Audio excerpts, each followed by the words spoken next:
За, ерөөсөө өдрийн мэнд та хөл бөмбөгийн тэмцээн үздэг үү? Хөл бөмбөгийн тэмцээн үздэг үү? Би үздэггүй шүү дээ, баг. Тийм үү? За, тэгвэл дэлхийн хамгийн олон үзэгчтэй хөл бөмбөгийн тэмцээний нэг дүрэн байдаг л да.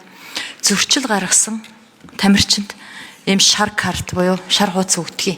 Тэгээ би танд өнөөдөр энэ шар хуудас буюу улсын хурлын гишүүний асуултыг өөрийн биеэр өгөх гэж байна л да. Ямар учиртай вэ гэхээр миний сонгогдсон Говийн бүсийн 4 аймгийн нэг Говьсанбөр аймгаас байн гомдол ирдэв. Тэнд Шивээ овоо гэдэг төрийн өмчт компани байдаг. Энэ Шивээ овоо компани тэргүүн дэд захирлаар Цасчихэр гэдэг хүн ажиллаж ирсэн. Саяхан ажлаа хүлээлгэж өгсөн. За энэ хүнд холбоотой удаа дараа гомдол буюу баримтууд ирдэв. Энэ хүн Увс аймгийн засаг дарга байсан. Увс аймгийн ардын намын дарга байхдаа авилга албан тушаалын гэмт хэрэгт холбогдоод анхан шатны шүүхээс ял аваад дараа нь 10 сая төгрөгөөр торгуулсан ийм түүхтэй хүн. Энийг одоо таны зөвлөх Чимдийн Хүрлбаатарын оролцоотойгоор Шивээ овоо компани тэргүүн дэд захирлаар тавьсан.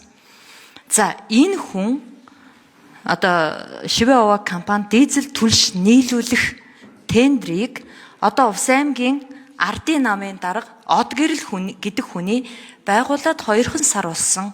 Ямар ч одоо эдийн засгийн түүхгүй, бизнесийн түүхгүй компанид 8 удаагийн үйлдэлээр 108 тэрбум төгрөгийн тендер өгсөн мэт. Одоо энэ хүн Увс аймгийн ардын намын дарга байхгүй юу? Тэгэхээр би танд энэ үйлдэл болгоныг тухайн тендерийн хууль болгоны заалттай харьцуулаад бичсэн энэ асуултыг тавьж.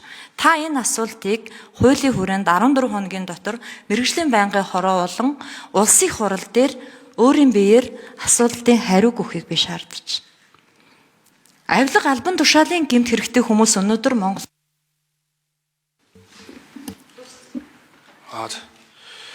За мэдээлэл өгсөнд баярлалаа. Тэгээ таны өгсөн мэдээллийг би шалган нягтлах бол тэгээ зүрх хүчийн илүү соргог байдаг. Цаашдаа ч гэсэн ийм зөв шударга мэдээллийг өгж хамтарч ажиллахыг хүсэж байна. Тэгээ би асуулгын хариуг 14 хоногийн дотор танд өргүүлье. Асуултаа гүцээс. За тэгээд шар картыг 2 удаа авах юм бол улаан болж тоглолтоос хасагддаг дүрмтэй хөл бөмбөг. Тэгэхээр улс төрийн тоглолтоос бити улаан карт авч хасагдаасаа гэж би танаас хүсэж байна. Таны танхимд ч гэсэн өнөөдөр авилга албан тушаалын хэрэгтэй нөхөр сууж байгаа шүү. Та түрүүн миний зоригт итгээрэй гэсэн таны зоригт итгэж байгаа шүү. Энийгээ бас шалгуулад даруйхан улсын хуралд иргэн тайлбарлах хэрэгтэй гэж бодож байна. Шаардлагатай бол нэр хэлж болно. Шаардлагагүй л ингэж дуусах.